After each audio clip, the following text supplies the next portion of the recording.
que les voy a presentar es exploratorio.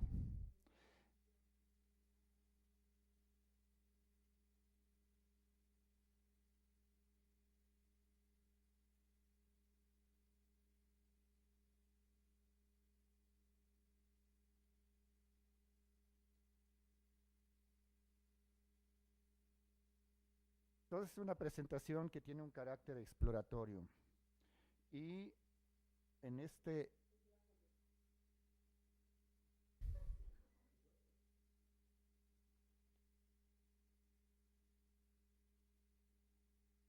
hay otra, algo atrás. Bueno, bien. Y quiero reaccionar también a la convocatoria del seminario. Y quiero recordarle al público cuál es la convocatoria del seminario. Ya se me traspapelaron los...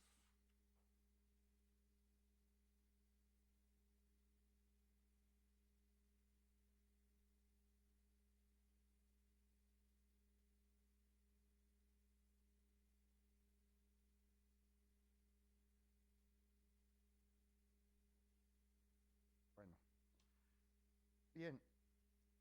En la convocatoria, quiero recordarles la convocatoria porque es muy interesante y se trata de un seminario. Entonces, claro, este no va a ser tan dialógico, sino monológico, un monólogo en cierto sentido, pero este, se trata de un seminario y entonces dice la convocatoria, por lo menos lo que me mandaron los compañeros a mí. No queremos limitarnos a discutir los paradigmas teóricos globales y a ver sus aplicaciones en nuestra región, sino a construir un campo socioambiental capaz de analizar los problemas críticos. Uno, los derechos colectivos a los bienes comunes, los conflictos de reapropiación de territorios y patrimonios bioculturales, las formas de propiedad común de los recursos naturales. Buscamos construir así una sociología y unas ciencias sociales que orienten los procesos de construcción política de la sustentabilidad, desde una nueva racionalidad social, de una racionalidad ambiental fundada en los potenciales ecológicos y culturales de la región. 3. Desde esta perspectiva consideramos que desde sus estudios en el campo de la sociología ambiental y de la economía ecológica, yo pondría bioeconomía, si es que existe eso, bioeconomía ecológica y la ecología política, de los estudios culturales y la antropología ambiental, de la sociología del derecho ambiental, de las formas de propiedad común y de la geografía ambiental, podemos avanzar en la construcción del campo socioambiental y de la ecología política en América Latina. Imaginar ideas para la construcción de un campo estratégico para la construcción, no de un campo de ciencias ambientales en general, sino de unas ciencias sociales que son guiadas por la imaginación sociológica. Yo soy antropólogo, pondría imaginación antropológica, que me perdone Wright Mills. Pero bien,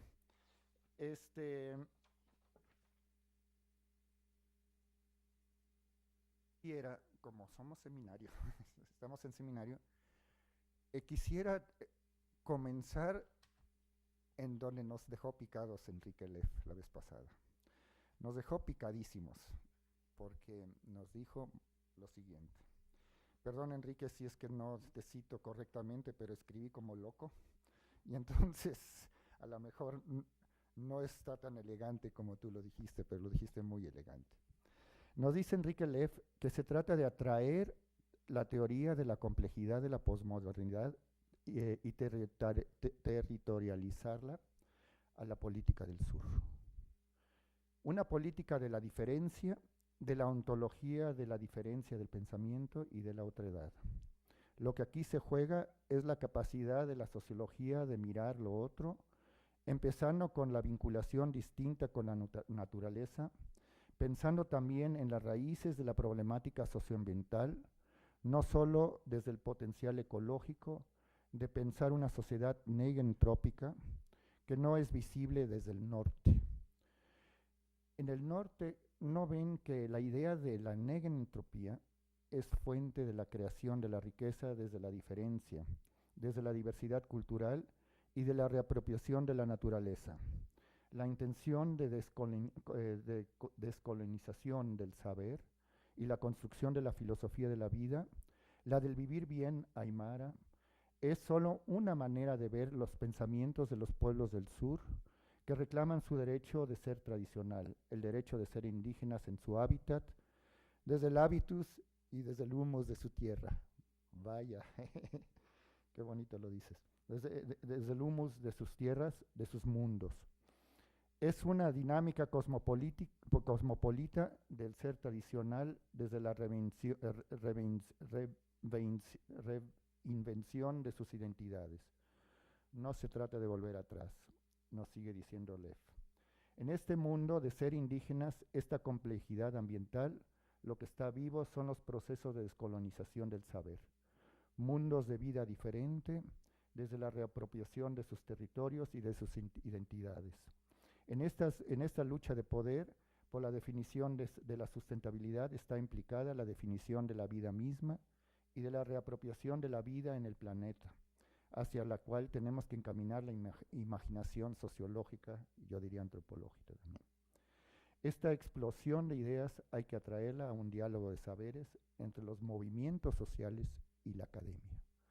Bien, esto es, espero que te haya interpretado bien, Enrique.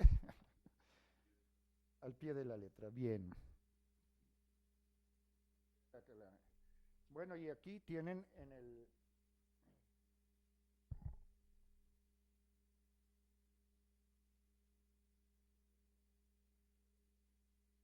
imagen el tema que me pusieron.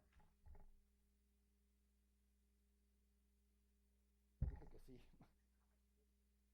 Así es que no son culpables ellos. Está negociado. ¿Dónde está?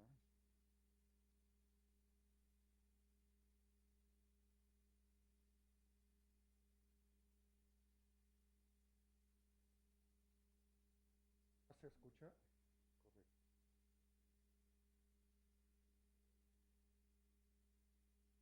Correcto. No se quedó nada ya, perdón. Lo tenía hace rato en la mano.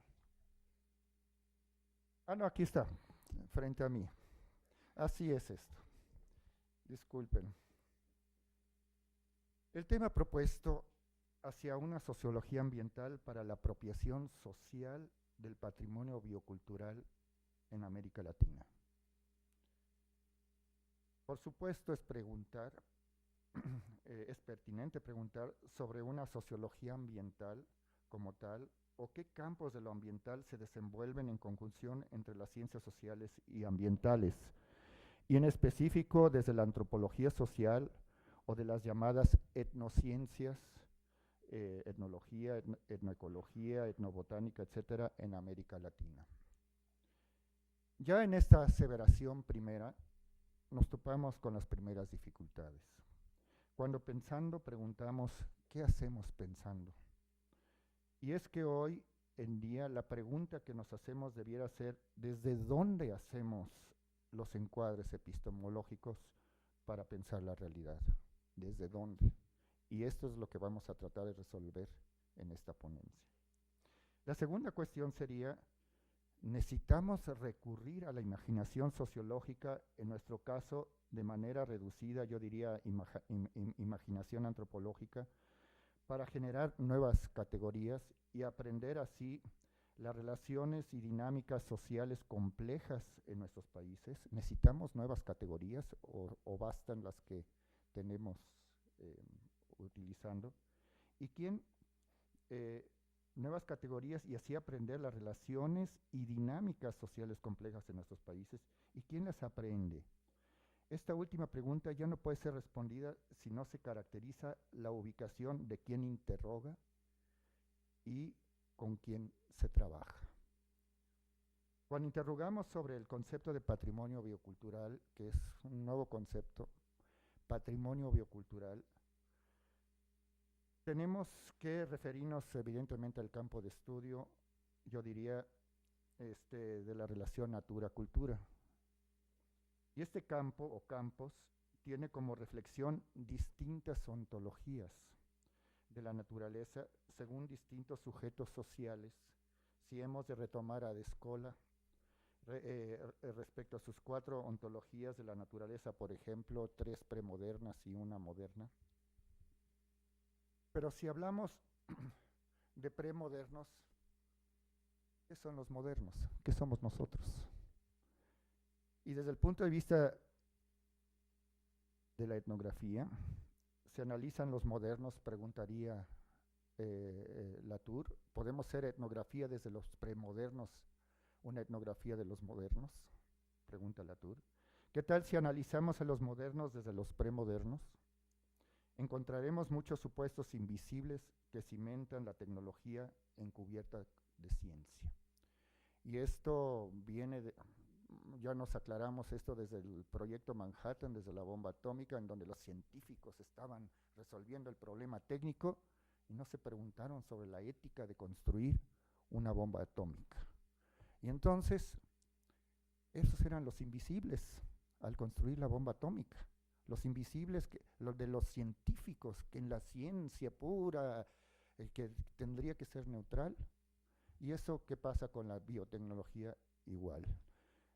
Hay una serie de supuestos, muchos supuestos no dichos. Hay muchos invisibles, igual que los antropólogos le decimos a los premodernos, tienen muchos invisibles que no nos dicen cómo se organiza la naturaleza. Bien, pero este es un salto mortal, diríamos, teórico del que estoy hablando, y quisiera hablar un poco más sobre el concepto de patrimonio. No se refiere aquí, cuando yo un poco ingenuamente puse en mi libro el patrimonio biocultural de los pueblos indígenas, cuando quise ponerle un título. Pero finalmente no fue tan ingenuamente, porque el concepto de patrimonio es escrito aquí con minúscula. Son patrimonios. Y es lo propio. Y yo lo pensé en la defensa de lo propio. O sea, solamente... ¿Cómo? Ya desde el manual venía, y claro, siempre en diálogo con Enrique, veníamos planteando esta cuestión. Y ciertamente esto me motivó muchísimo, pero me motivó muchísimo a poner patrimonios. Y eso es medio conflictivo con mi institución, el INAH, que es legalmente, el INAH es el administrador de un patrimonio nacional. Pero no se trata de esos patrimonios. Entonces el patrimonio o patrimonios bioculturales se refiere a lo propio. Y van a ver por qué a lo propio en un momento. Segundo, ¿qué es la parte biocultural? ¿Por qué hay que inventar nuevas categorías si ya se ha reflexionado largamente sobre la relación naturaleza-sociedad? La antropología francesa lo ha hecho, nosotros lo hemos hecho, etcétera, etcétera. ¿Por qué inventar una nueva categoría biocultural? Se trata principalmente de los pueblos indígenas. Y es obvio que hay varios elementos que marcan la diversidad. Y aquí me junto otra vez con las últimas palabras de Enrique respecto a la diversidad y a la polifonía, a la policultura. Desde la policultura hay que examinar todo lo demás.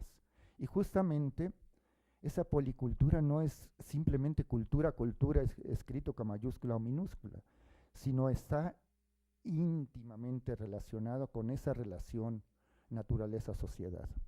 Por eso biocultura. Pero, la estoy patrimonializando, perdón, se me traba la lengua. No, una cuestión que no debería verse como patrimonio, no, porque es de ellos, viene de ellos y es la construcción de esa relación naturaleza-sociedad y con esa se construye toda una cultura. Por eso, pues quise introducir entre las grandes ideas que plantea Enrique y diremos los análisis en América Latina y justamente respondiendo al tema de la apropiación del patrimonio biocultural, pues me parecía interesante introducir esta categoría. Y es muy interesante también relacionar esto con la ponencia de Enrique, cuando nos dice los del norte no nos pelan, no digo, al contrario, pues no ven eso como interesante. Y si abre uno antropología biocultural en el internet, que cosa que no lo había yo hecho, dice, pues hay muchos antropólogos gringos que no dan mucha cuenta de lo biocultural. ¿En qué sentido no dan cuenta de lo biocultural? En el sentido que no tiene relevancia, no es una pues descripción de algo que ya está reflexionado desde hace mucho tiempo. Pero lo que no ven es el apellido que me pusieron de la apropiación. Y el apellido que tenemos desde mi libro, desde anteriores trabajos con Enrique, con otros compañeros y compañeras, con Víctor Manuel Toledo, que es justamente la cuestión de el conflicto, la apropiación. O sea, estas categorías no son neutras.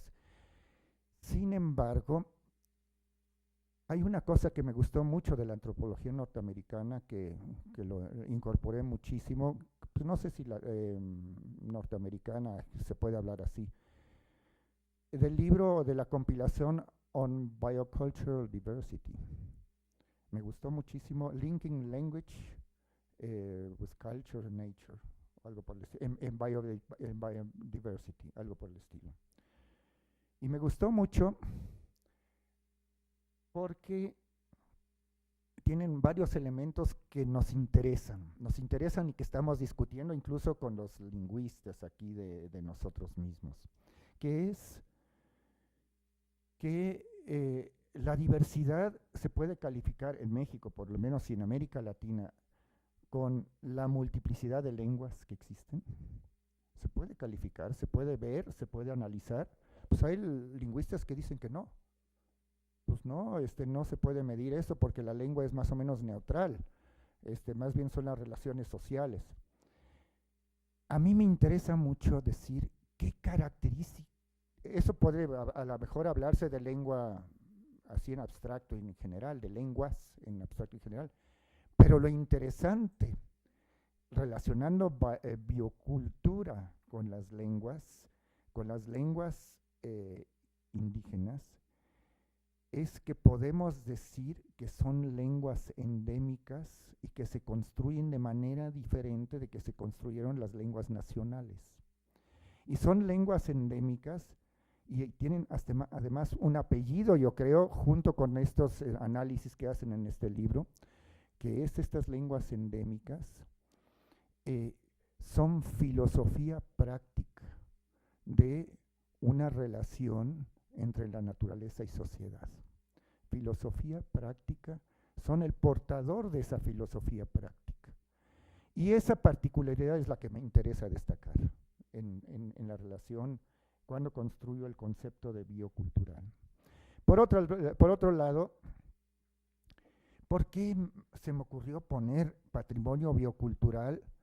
Porque me dije una cosa, los campesinos indígenas en su conocimiento, en su sabiduría, en sus recursos fitogenéticos, en sus paisajes, en sus relaciones y en su, escrito con mayúscula, en su milpa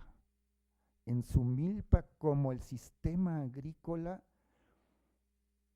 laboratorio natural que ha creado nada menos y nada más el 15.4% de las especies del sistema alimentario mundial, siendo el maíz el más importante, en el sistema milpa.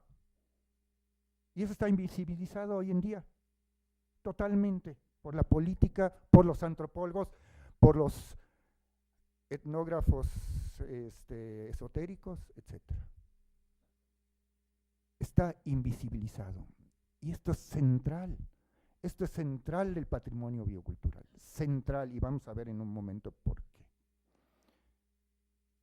La milpa tendría que estar en la Constitución como el sistema de conocimiento básico que generó Mesoamérica y México y los indígenas, los pueblos indígenas. La milpa es el laboratorio impresionante, es una manera no solamente de relacionarse con la naturaleza, escrito con naturaleza, si se puede decir todavía eso hoy en día, sino la milpa tiene una connotación muy interesante, que es a la vez cosmovisión. La milpa es a la vez medicina.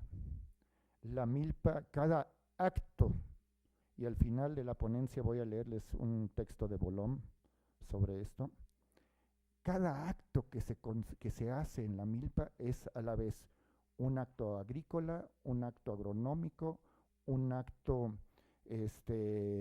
religioso, un acto simbólico. Cada vez que se mete el bastón plantador, es cada vez, y eso organiza la vida, eso organiza. Bien, por eso patrimonio biocultural. Entonces, contra los gringos que dicen, bueno, la diversidad biocultural no es interesante conceptualizarla, yo les digo, yo lo conceptualizo simplemente si quieren, y eso va con hacia ellos, para visibilizar lo que se ha invisibilizado sistemáticamente en nuestro país y en nuestra América Latina. Y en ese sentido, me falta un elemento que discutir. Ustedes me pusieron el tema de apropiación y sí aparece en tu texto, en tus textos, apropiación. Y dije, fregados, ¿quién apropia? ¿Cómo está eso? Hay en el concepto de apropiación una cuestión reflexiva, autorreflexiva. Y la reflexión sobre sí mismo viene de la misma reflexión que yo estoy haciendo en esta introducción de pensar lo que hacemos pensando. La cuestión de apropiación es someter a una vuelta de la tuerca lo que vemos. Pero resulta que lo que vemos en este momento histórico es la apropiación, escrito con mayúscula, de los sistemas internacionales sobre los otros sistemas, sobre lo otro. La apropiación, entonces, escrito con minúsculas, pero no por eso menos importante, la apropiación, el tema que me ponen, apropiación es un proceso reflexivo, sobre todo en momentos de conflicto y de preguntar, y resulta que los procesos, y eso lo vamos a ver posterior, de apropiación escrito con mayúsculas por parte del sistema neoliberal globalizado, rompe, destruye identidades completas y territorios completos, reterritorializa al mundo, eso lo vamos a ver en un momento.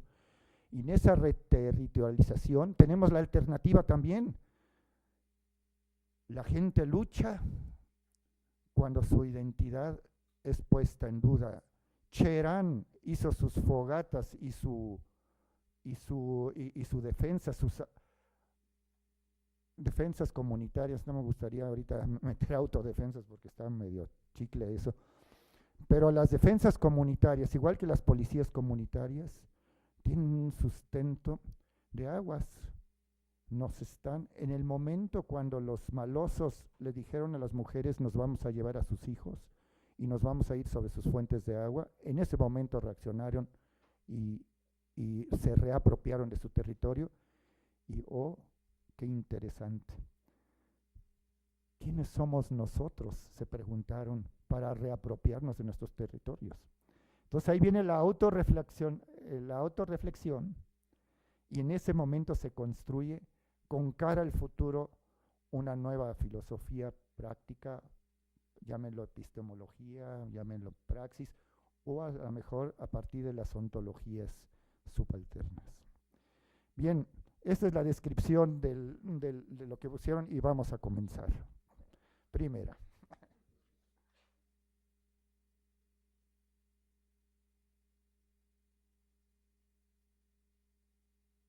Bien, pues resulta que estamos planteándonos una incursión sobre lo otro, pero ¿quiénes son los otros? Y esto es también, no es fácil de definir en esta modernidad, pues, en esta modernidad premoderna, pues, o sea, ¿por qué modernidad o esta modernidad nunca concluida según Habermas? O estas modernidades, no sé, ¿cómo se construye lo otro? Esa es una buena pregunta. Porque además hay toda una escala de grises si nos vamos a lo empírico. Si nos vamos a lo empírico, pues no está tan claro tampoco, porque hay, por ejemplo, gente que hace milpa, pero que son pentecostales, vamos a decir así, en el cosmos, en su visión del mundo, en fin, si vamos a lo muy empírico. Y entonces, pues resulta que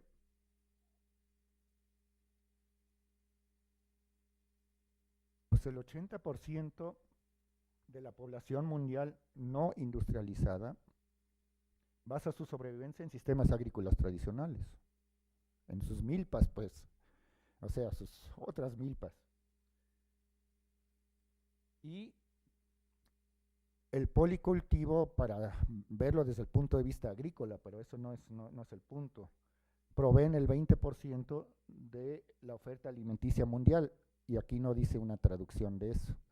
Que de ese 20% se generó el sistema mundial de alimentación actual, de ese sistema, de esos sistemas originales. Y que en México podemos decir que todavía tenemos, si queremos hablar desde el punto de vista agronómico duro, las líneas genéticas, fitogenéticas todavía se encuentran en ese proceso de domesticación original. Entonces sus territorios son reservorios genéticos ante esta crisis que nos genera la globalización. Reservorios genéticos, ¿por qué? Porque tienen poco de mucho, y muchos son especies o variedades de la misma especie. Poco de mucho, no mucho de poco como nos lo imponen los monocultivos. Bien, y bueno, pues México, o sea, perdónenme mis compañeros en América Latina, en el sur, México es por supuesto América Latina, un poco más al sur, sí, no todos los Andes, por supuesto que sí, no todos tenemos este privilegio de vivir en un país impresionante, impresionante, y de ahí construyo el concepto biocultural. Y lo impresionante es que estamos frente a una trilogía, diremos, conceptual muy interesante, no conceptual, descriptiva, vamos a decir. La primera es que en México, igual que Bolivia, Colombia y Brasil, México tenemos el 10% de toda la diversidad mundial, de todas las plantas vasculares superiores, nada menos y nada más. Pero además lo tenemos en sierras, no son grandes territorios, lo tenemos en sierras, en un lugar en donde México tendría que ser un desierto, un gran desierto. Estamos a la altura del Sahara, en fin, diremos, pero estamos entre dos océanos y entre un embudo impresionante. Entonces, los endemismos en México son altísimos, son de ese 10%, más del 50% son endémicos, no hay en otra parte. Claro, ahorita se van para otro lado, pero no hay en otra parte.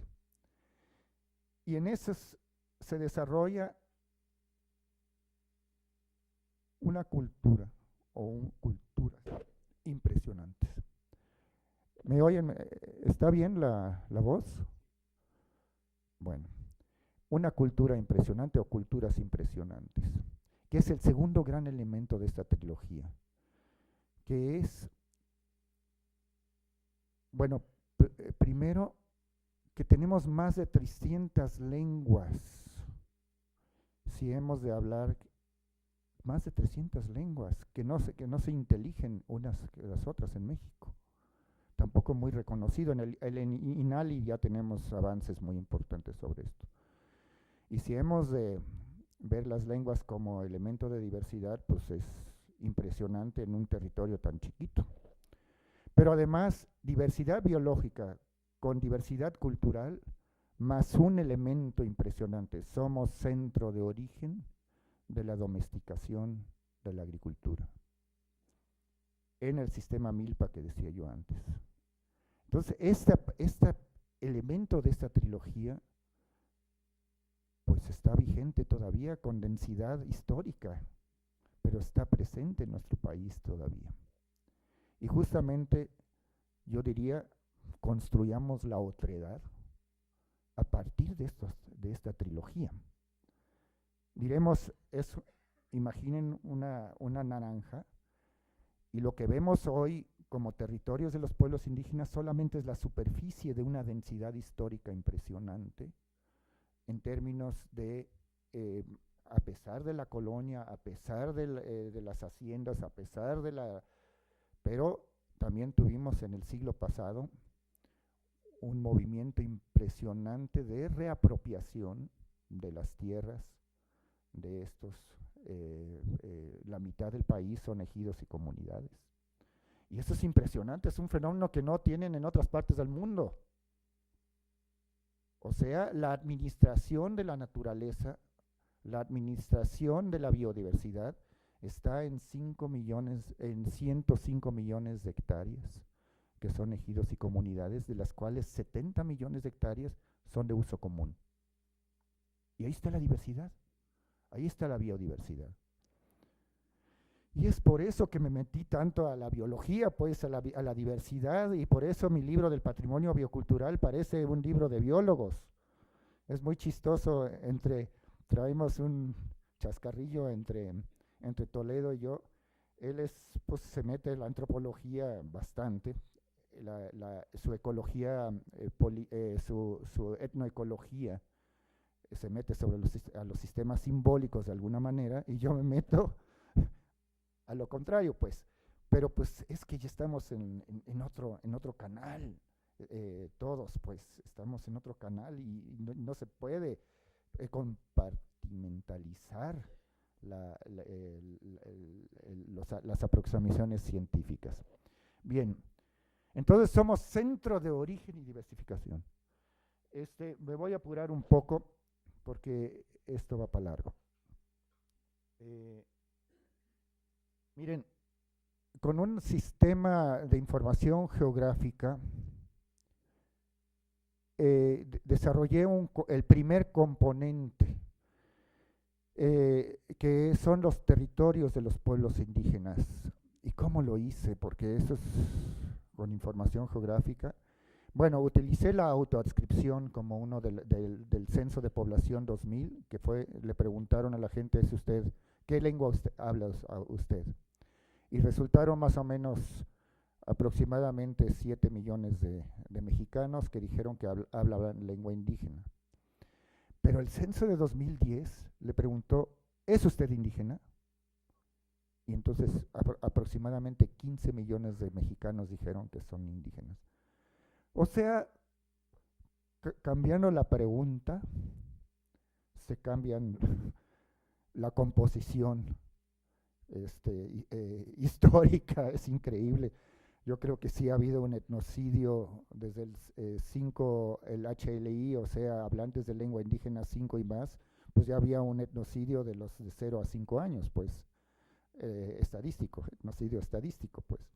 Bien, pero lo que no me interesa la estadística más que cómo territorializar lo que nos reclama Enrique al último en su ponencia, cómo integrar los territorios, pues. ¿Qué pasa en esos territorios? ¿Cómo hacer una reflexión sobre los territorios? Entonces tenía yo que construir un concepto de territorio. Ojo, todavía en mi libro, y por eso no es, diremos, la máxima obra, sino fue un pasito más, estoy pensando ahora que no basta con el concepto de territorios que yo desarrollé, que fueron categorías sociolingüísticas, y utilicé, por cierto, cómo lo define claramente el 169 de la OIT, que define los territorios indígenas son allí donde viven los indígenas, así de sencillo, allí donde viven. Y yo le agregué mayoritariamente. Y entonces dije, pues ¿y dónde viven? Y entonces así se generaron con un concepto más, con el concepto de tierras, porque dibujé el concepto, los ejidos y comunidades y los extremos exteriores, y así fui construyendo con ejidos y comunidades los territorios. Entonces tenemos ya las regiones indígenas de la CDI, que es un poco chicloso, no muy claro. Tenemos los territorios indígenas organizados por lenguas, que también es difícil porque pues meto en un solo saco los chinantecos, que no son inteligibles entre ellos mismos, chinantecos o zapotecos, pero los meto en la misma olla. A una olla los tenía que meter como chinantecos y como zapotecos, pero resuelvo la contradicción con el concepto de territorialidad. Las territorialidades son, según, y estoy inventando nuevas categorías de la imaginación sociológica o de la realidad, cómo se organizan esos territorios internamente, ya sea por municipios, ya sea por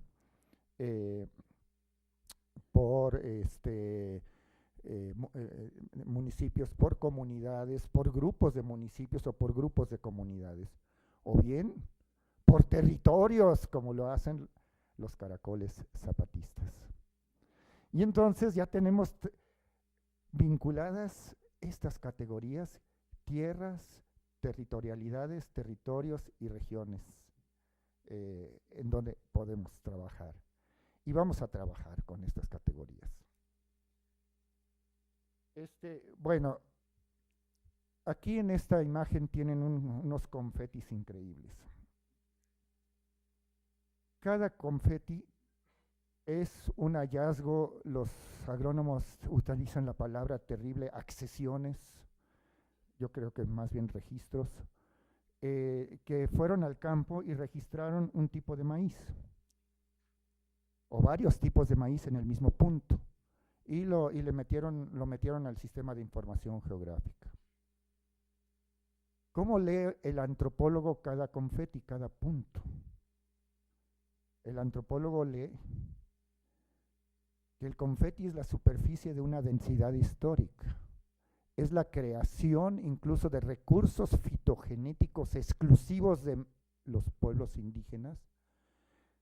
O sea, crearon esas razas y esas variedades que vemos aquí. Entonces, el antropólogo lee, cada punto tiene una experiencia humana, una experiencia increíble, una experiencia civilizatoria de 350 generaciones de abuelas y abuelos. ¿Cuándo seleccionaron? ¿Cuándo adaptaron? ¿Cuándo transformaron? Por colores, por sabores, pero también agronómicamente por el cambio climático. O sea, que la domesticación del maíz pasó por periodos de cambio climático. Y entonces tenemos aquí en cada punto una memoria histórica impresionante. En cada punto una memoria que tiene dos puntos de confluencia increíbles. El punto de confluencia son los saberes para generar esos tlacoyos que cada vez que muerdan ahora un tlacoyo piensen que fueron 350 generaciones de abuelos y abuelas que hicieron eso posible. Cada vez que comamos una tortilla, por cierto, no las de maseca, ¿verdad? Pero, bien, esta increíble diversidad solo es superada por Perú. Aunque Perú no es centro de origen, pero sí es centro de origen secundario. nos la ganaron, pues tienen más razas de maíz y más variedades, pero a todo dar, mis respetos para los peruanos que me están escuchando. Es algo impresionante lo que tienen en Perú también en variedad de maíces. Pero no se trata solamente de los maíces, esto simplemente es simbólico lo que estoy planteando aquí en este mapa. Se trata nada menos y nada más que aproximadamente 110 plantas domesticadas. Hablemos de nopales, hablemos de amarantos, hablemos de lo que se les antoje, de lo que chía, lo que quieran, son cientos. Y esto es el conjunto milpa, el policultivo, donde evidentemente, emblemáticamente, es el maíz. Por eso yo lo pongo como emblema. Y por eso la lucha emblemática de México hoy en día es contra los maíces transgénicos y la monopolización de ellos. Es emblemática, no solamente es contra una tecnología, es emblemática la lucha, y eso lo vamos a ver ahorita o más tarde. Bien, regresando, entonces, tenemos en México, acuerdan el mapa de los territorios, tenemos en México algo que podría categorizarse como algo nuevo, que serían los centros de origen y diversificación biocultural. Y el proceso de intelectual de eso está en manos de gente distinta que no está en las universidades. El proceso intelectual está dentro de cada agricultor y agricultora que está y cada transformadora de ese proceso como centro de diversificación biocultural. Y hay un problema teórico-metodológico en este concepto, de que si nos vamos afuera de los territorios de los pueblos indígenas, nos encontramos muchas veces las mismas formas de procesos intelectuales de manejo de esta. Entonces, ¿por qué no llamarlos campesindios en vez de mesticios? Campesindios y pueblos indígenas y campesindios en una escala de grises indefinida. Y entonces es campesindios, lo acabo de leer en Armando Bartra. Muy bonito su trabajito. Siempre Armando me ha ayudado mucho en aclararme. Bien, pero en estos territorios, estos centros de origen y diversificación biocultural, estos centros de origen, pues abarcan más o menos el país, pues el 14% de los territorios nacionales, en donde se sobreponen una increíble diversidad biológica, una increíble diversidad de paisajes y de agrodiversidad, y una increíble diversidad lingüística, cultural, y además una diversidad, vamos a llamarla ahorita provisionalmente, de muchas ontologías, pues, del conocimiento, de la forma de acercarse a la naturaleza. Entonces, este complejo, por lo menos eso es el núcleo duro. Y entonces me curo en salud y no se me va a criticar de que, bueno, hay en Morelos o donde sea otros lugares, otras comunidades que tienen las mismas ontologías, vamos a decir, o parecidas, o bien, no podemos hablar de tantas ontologías tampoco, de muchas epistemes para ser menos fuerte, sobre la relación que tienen que ver con lo otro y no con lo dominante. Bien, me quiero apurar porque falta mucho. Y estamos en este momento en una situación, y este es un símbolo más que una constatación. Estos son todos los huracanes que han entrado en los últimos 500 años. Y esto es la nueva situación. Este es un embudo de calor, que ya se está generando con el cambio climático. Véanse las temperaturas del mar del Golfo. Y entonces México está en una situación muy, muy crítica en el cambio climático respecto a los huracanes. Recuerden esta imagen, perdón, en esa, y el embudo de calor. Entonces este embudo de calor es impresionante, ¿no? Esto no había sido registrado en el mar, estos calores del mar.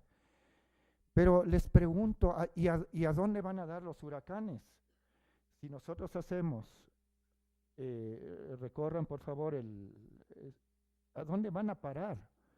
Es justamente donde están los pueblos indígenas, justamente en el caso del Atlántico. Entonces, estamos ante un problema.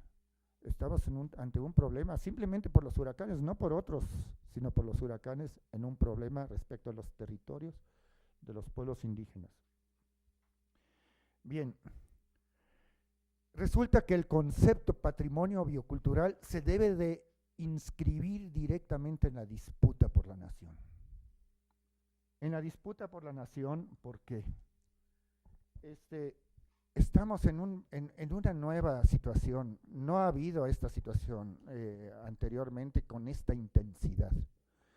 La disputa por la nación, los procesos son múltiples y yo menciono solo algunos que se me ocurrieron porque son mucho más. La migración es la disputa por la fuerza de trabajo. Es la disputa por los territorios, y la migración de los jóvenes es también la disputa por las conciencias. Y entonces tenemos una disputa impresionante en lo que llamamos migración. Ojo, migracionólogos. Hay mucho culto de lo que ustedes están manejando, mucho culto que hay detrás de una vivencia de la migración cotidiana cuando salen, por ejemplo, los jóvenes a no sé a dónde, a lo incierto, y cómo se hacen los rituales de despedida. Son conmovedores los rituales de despedida. Entonces, migrólogos, no me anden con cifras nada más, no me anden. O sea, la migración tiene muchas aristas, pero no quiero hablar de eso. Mineras. Bueno, ahorita vamos a ver mineras, energía fósil, grandes hidroeléctricas, transgénicos, privatización de los servicios municipales, turismo y lucha territorial por parte del crimen organizado. Pero hablemos de la territorialización primero transnacional a nivel América Latina.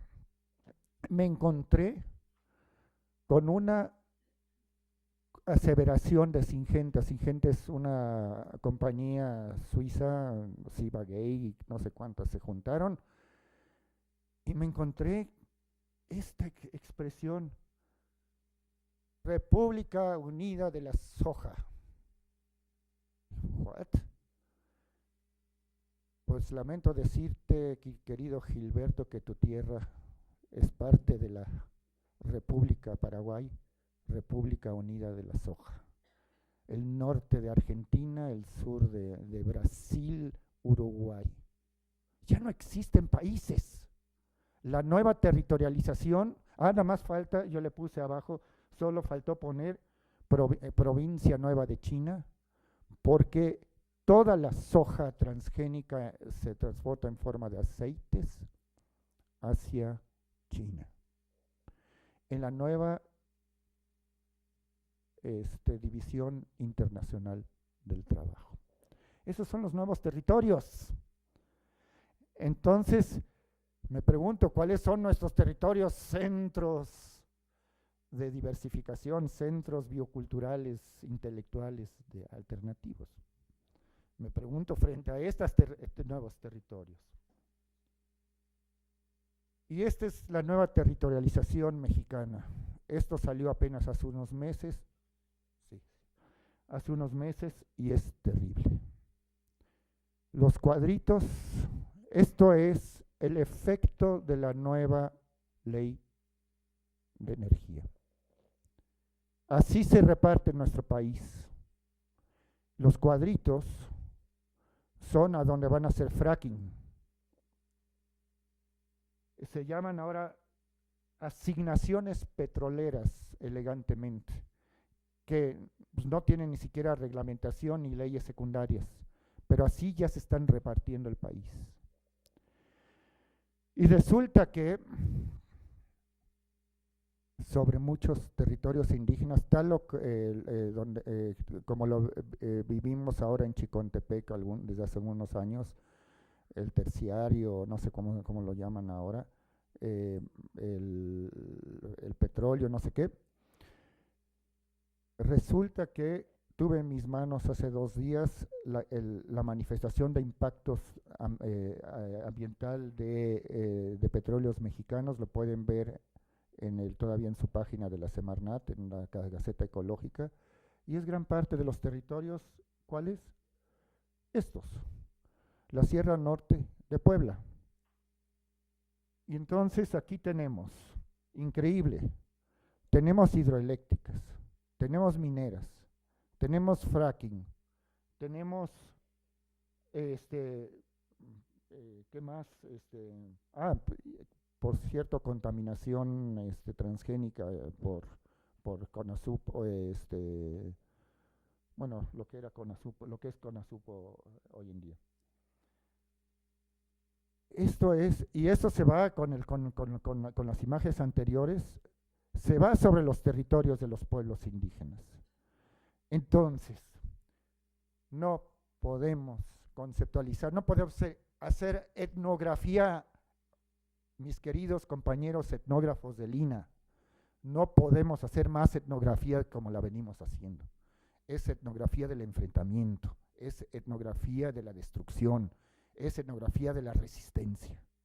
Ya no podemos, estamos en el siglo XXI, ya basta de hacer etnografías. El etnobiología, etnografía, etnoecología, sin estos parámetros. Esto es, diremos, el mensaje central que yo les daría respecto a la conceptualización. Y hice con esta idea una nueva ejercicio. No les voy a leer, eso es para los que quieran después la presentación.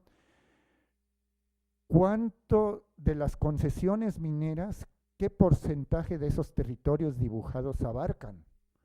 Y hay pueblos indígenas en donde las concesiones mineras abarcan el 90%. Quiere decir que son nuevas administraciones sobre sus territorios. Y luego sobre cuestiones muy, muy delicadas, cuando se habla no de concesiones mineras, sino hidroeléctricas, que hoy en día van de la mano. Se están construyendo hidroeléctricas en la Sierra de Puebla para directamente alimentar, ¿a quién?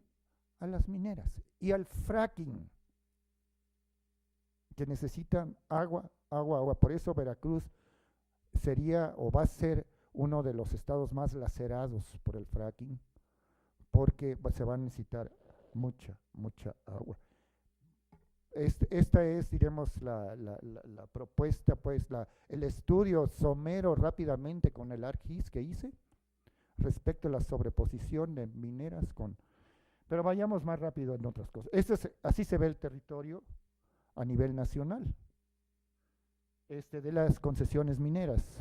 Y se ve algo negrito ahí, así en negrito, es que no están tan grandes los polígonos, pero los azules son territorios completos. Imagínense la escala y se ven, imagínense la escala de las concesiones mineras. Así Calderón y Fox regalaron nuestro país, así, eso, así se ve. Sin ningún ingreso, cero ingreso. Por lo menos Bolivia hace parte de eso, pero pues el ingreso es 50% para el Estado boliviano, pero aquí no. Aquí, ahora el PRI negoció el 7% de las ganancias de oro. Bien, y así se ve así se ve la Sierra de Puebla, las concesiones mineras. Aquí tenemos en color los territorios indígenas y se ve en moradito cómo se sobreponen las concesiones mineras sobre los territorios de los indígenas. Y así se ve en los valles centrales. Oh, centro turístico nacional, bla, bla, bla. Miren cómo está concesionado los valles centrales. Y los zapotecos, diremos los distintos zapotecos, los zapotecos escritos con mayúscula, los zapotecos son una de las etnias más golpeadas y es enorme la cantidad de territorio que abarcan las concesiones mineras. Y bueno, ¿qué decir del crimen organizado? Aquí todos los puntitos son los puntitos y de la ocupación territorial, por ejemplo, de la Tarahumara, de la ocupación territorial ahora de la Mazateca, de las ocupaciones territoriales por el crimen organizado. Entonces, estos son los verdaderos retos para construir una nueva terminología, una nueva conceptualización de dónde vamos a construir lo que Enrique nos reclama en sus últimas palabras. Esto. Bien, y esto es finalmente, lo verde es donde pretenden sembrar los transgénicos. Y entonces miren alrededor los maíces nativos, pues, fregados. ¿Dónde está siquiera una pizca de nacionalismo de estos políticos, pues, que aceptan eso? Bien, perdonen organizadores, ¿cuánto tiempo tengo?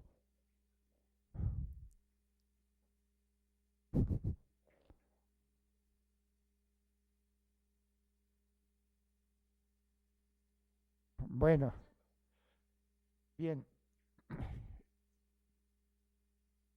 Pero miren, la disputa evidentemente tiene resistencia. Entonces el tercer gran elemento que yo quisiera integrar al concepto de centro de origen y la construcción de las alternativas, el gran concepto que quiero decir es la resistencia. La resistencia. No todos resisten y hay una revolución pasiva muy importante en el país, atendiendo a Gramsci, en donde él quería explicar por qué la clase obrera pues acepta los conceptos hegemónicos y por qué los va integrando a su mundo. Pues yo utilizo libremente a Gramsci aquí para decir que existe hay una revolución pasiva, pero hay resistencia también, y resistencia importante.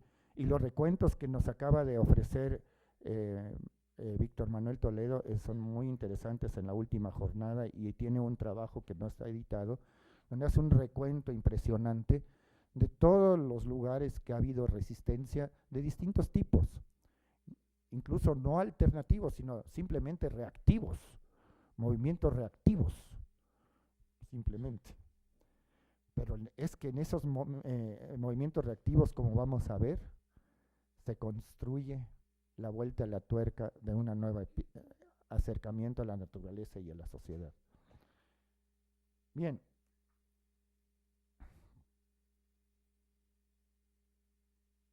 Pues aquí tenemos comunidades indígenas versus campesinas en la disputa territorial. Y qué interesante, en la disputa territorial, el ejemplo de Viricuta es paradigmático. ¿Por qué? Porque allí no entra el problema de tierras. La disputa no fue en las tierras huicholas. Entró en la filosofía, en la concepción del mundo. Y de allí lucharon para que las mineras no entraran ahí. Y es paradigmático, y hay que estudiar más esta cuestión. Esto está padrísimo. La lucha de Viricuta para mí es, claro, tiene muchos vericuetos y lo que quieran, y a lo mejor no está ganada toda, lo que quieran, pero es muy interesante cómo se luchó y cómo se logró a partir de los otros mundos, a partir de la otra ontología. Interesante. Bien, entonces Enrique nos pide, ni modo Enrique, eres el multicitado hoy. Debería haber, cuando hablé de territorialidad, debía haber citado mucho a Gilberto, pero por cuestiones de tiempo no lo hago. Pero sí, Gilberto tiene reflexiones increíbles sobre territorios, territorialidades, etcétera, y sobre identidad, que a mí me han aclarado también mucho. Entonces, bueno, aquí tenemos a los dos coseminaristas que, que me han dado mucho. Bien, hacia la construcción de una sociedad negentrópica. ¿Qué fregado sería eso de una sociedad negentrópica? Bien, primero, estamos ante un dilema muy importante, pues de la construcción de fragmentos y de la fragmentación. O sea, el último tema que nos dijo, la última frase prácticamente que nos dijo, es mirar desde lo indígena lo global. Pero, pues primero como resistencia es mirar lo local, yo diría. O construir desde lo local, desde la resistencia local. ¿Y saben a dónde aprendí esto? En la escuelita zapatista, que voy a hablar al ratito de esto. De cómo construyen ellos desde lo local sus nuevas epistemologías, tal vez una nueva ontología sobre la naturaleza. Pero ahorita, no voy a adelantar vísperas. Y como me da mucho tiempo, uy, qué rico. Bien, ¿qué es una sociedad negentrópica? Tiene dos elementos básicos. Incremento de la productividad ecológica. Entonces, cuando yo soy agricultor, no solo estoy viendo cuántas toneladas produje por hectárea, sino cómo mejoré la humedad y la tierra en ese ciclo agrícola, que no es medible muchas veces, y prepararlo para el siguiente ciclo agrícola. Es decir, eso va frontalmente contra la agricultura industrial, que destruye sistemáticamente el suelo, una sociedad negentrópica que viene de la tradición, inclusive, indígena o de otras tradiciones campesinas, arábigo-española igual. Entonces, ¿cómo preparo el siguiente ciclo agrícola? Que en este ciclo nivelo la tierra para que no se la lleve. Segundo, manejo la humedad, ¿con qué? Metiendo materia orgánica, en fin. Y ahí hay un concepto muy lindo, que es alimentar la madre tierra. Y eso está presente, eso no es. Y cuando se le quema, hay un poema que leí, no un poema, un rezo que está en mi libro de los mazatecos, que leí en una reunión que me inventé cuando fuimos, Enrique, a Gruco en Cochabamba, que cambié totalmente mi tema cuando vi de qué se trataba. Y entonces leí el rezo que dice así: oh madre tierra, madre del Tlalocan, padre del Tlalocan, perdóname que te estoy quemando, perdóname que te estoy quitando tu quexquemitl, tu vestimenta. Pero te voy a poner un quexquemitl nuevo. Y para ello, contigo beberé y le da tepache. Bueno, a la madre tierra. Y entonces contigo beberé. Bien, eso traduce lo a negentropía, es mejorar el suelo. Es muy acortado, pues, pero es mejorar el suelo cada ciclo agrícola con los procedimientos y traducción a conceptos científicos, mejorar la productividad ecológica. Segundo, refuerzo de la agrodiversidad construida para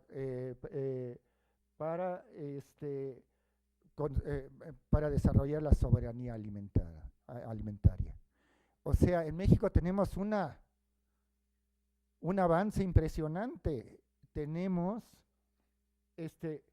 una agrodiversidad construida históricamente y adaptada a todos los puntos, adaptadas a todos los nichos ecológicos, nichos no se utiliza más, pero a todas las situaciones ecológicas de los ecosistemas año con año. Y esto es neoentropía. Tercero, elementos de autoorganización social. Y la autoorganización social son organizar los derechos colectivos construidos históricamente. Esto es neoentropía también. Cuarto, construcción de tecnología propia, ligada a lo anterior, basada en la energía solar frente a la energía fósil. La energía generada local y regionalmente frente a la energía traída de lejos. Por ejemplo, si hablamos de energía fertilizantes, pues generar los propios fertilizantes orgánicos, locales, es perfectamente posible. No necesitamos del nitrógeno y del Pemex ni nada de eso, no lo necesitamos. Podemos generar nuestros propios fertilizantes localmente. Y hablo de fertilizantes, agua, todo. Otro elemento importante es procesos sociales endógenos. La palabra endógeno me gusta mucho. Y me gusta para hablar economías regionales endógenas, que no son autárquicas. Endógenas es cerrar el ciclo de producción, de generar residuos y que esos residuos se incorporan como recursos. Esos son ciclos endógenos y económicamente igual. El dinero que entra se queda y se reproduce ahí. Claro, estamos exportando café y estamos exportando energía, pero tenemos que ser lo suficientemente, y está la siguiente categoría, la resiliencia para la neoentropía. Y la resiliencia es un concepto que, púchale, en este momento de la contrarresiliencia, para decirlo en un barbarismo, es que están lacerados, la naturaleza está lacerada, está lastimada seriamente, por eso tenemos los procesos de cambio climático. Entonces, reflexionar sobre la resiliencia regional es parte de los procesos neoentrópicos. ¿Y cómo ahora los hacemos compatibles estos con la cultura, con la otredad? Entonces, la otredad en la idea de la apropiación ya no es la otredad vista con el largavistas antropológico, y está la otredad, sino es el proceso que están sufriendo los campesinos indígenas o los campesindios y pueblos indígenas en sus territorios, y es cómo construir de esa otredad los nuevos procesos. Ustedes me van a decir, estás soñando. Vamos a ver.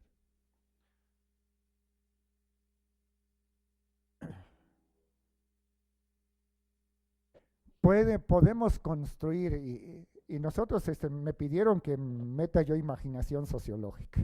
Entonces, pues bueno, ahí les va.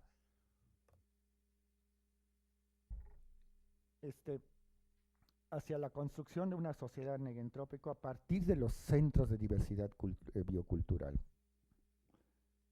A Chirrión. Me faltaba decir hace rato que el desarrollo endógeno, que es la discusión de la sustentabilidad también, y quiero decir que rechazo rotundamente el concepto de desarrollo. Lo aprendí de Enrique también. ¿No? Sí, hablaste de sustentabilidad el otro día y no hablaste de desarrollo sustentable. Sí. Pero varios estamos hablando de la sustentabilidad. ¿Pero qué es eso de la sustentabilidad? sustentabilidad es justamente lo que he descrito antes, justamente generar procesos endógenos no destructivos que sean negentrópicos. En fin, eso es sustentabilidad y no la pobre palabra manoseada por los políticos y que ya todo es sustentable, pues, o todo es desarrollo sustentable. Está demasiado manoseada. Yo integraría con muchas pinzas la palabra sustentabilidad solamente en este sentido, o el concepto de sustentabilidad. Y bueno, hay otra cuestión más que en México podemos hacer, soberanía alimentaria. No autosuficiencia alimentaria solamente, sino soberanía alimentaria. Con nuestros recursos, ¿cómo no vamos a ser soberanos? Realmente es uno de los efectos más lacerantes, pues, del desarrollo dominante, es que estamos importando el 40% de nuestros alimentos. Y solo por una forma de producir, por una forma de concebir la producción agrícola y por una forma de acercarse a la naturaleza. Entonces, soberanía alimentaria es un concepto importante. El otro, no menos importante, es la organización cooperativa. Pero no pienso en las cooperativas socialdemócratas nada más, sino pienso en la cooperación, en lo cooperativo respecto al bien común, que a su vez tiene que ver con la biocultura. O sea, no es solamente, o sea, ven cómo estoy rehilando el concepto, o sea, tratando de vincular los conceptos. Y claro, esto dentro de diálogo de saberes, porque no todos o sea, la construcción de este concepto no solamente es responsabilidad de los indígenas, no solamente es responsabilidad de los otros, sino es una responsabilidad académico movimientos, para decirlo lo menos. Bien. Y bien, el otro tema que Enrique nos planteó en sus últimas palabras es reinventar la ecología política desde una posmodernidad desde el sur. Y entonces eso desde el sur pues también es medio... Lo tenemos de Boaventura, pues, del sur, que él dice explícitamente, no se trata del sur geográfico, sino se trata conceptualmente. Y a eso me refiero, pero también geográfico, porque estamos viviendo en el sur. Eso sí, eso sí. Entonces, tenemos con Escobar las tres formas de desarrollo, uno alternativo, desarrollo de modernidades alternativas, pero el tercero que nos interesa es las alternativas a la modernidad. Es el que nos interesa realmente. Y ya no quiero discutir más de Escobar, que me encanta y es también parte de mi acervo, pero no quiero meterme en este momento, eso me tardaría mucho discutirlo. Entonces, quiero retomar con todo lo anterior la idea de lengua, cultura y diálogo de saberes para la construcción del buen vivir. Y esto es interesante. ¿Por qué? Porque, bueno, ya les expliqué lo que pensaba yo de las lenguas, no lo voy a repetir, pero hay algo así como ecologías lingüísticas. Chin, es un nuevo concepto. O lenguas ecosistémicas, o qué sé yo. Y se refieren a lo siguiente, miren, frente a la concepción de la lengua nacional,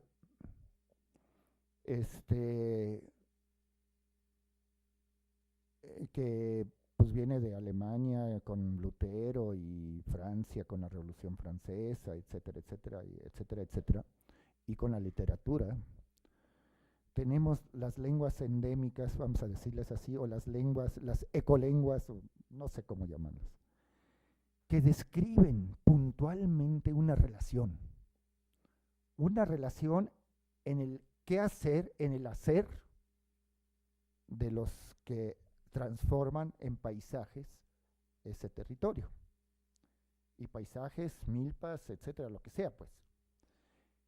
Y entonces, lo interesante es retrabajar las lenguas en ese sentido y los conocimientos. Entonces hay una tesis que no es compartida del todo por mis amigos lingüistas, que dicen, que yo digo, junto con otros lengüeros norteamericanos, cada vez que se pierde una lengua, se pierde una experiencia de relación naturaleza-sociedad o sociedad-naturaleza.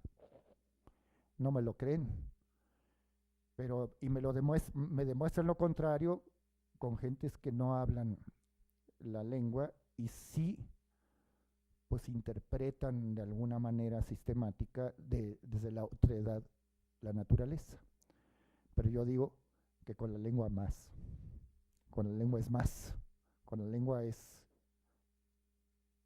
o sea, en esa contradicción lengua-cultura hay todavía tela que cortar, y yo pues me inclino más sobre las tesis de Sapir-Whorf que sobre otros lengüeros más universales, más lingüistas más universales. Pero bien, pero para mí me sirve mucho más la tesis de Sapir-Whorf que las otras formas de aproximarme a la lengua. Y entonces hay las ecologías lingüísticas que nos dan. Son sistemas de representaciones en coevolución con los ecosistemas locales, paisajes, ecosistemas, especies, prácticas productivas relacionados con geosímbolos. Aquí mi amigo Gilberto, accidentes geográficos, rituales y mitos, y relaciones sociales entre naturaleza y sociedad y las relaciones humanas. Resulta que Víctor Manuel Toledo sacó un librito muy interesante que me gustó mucho,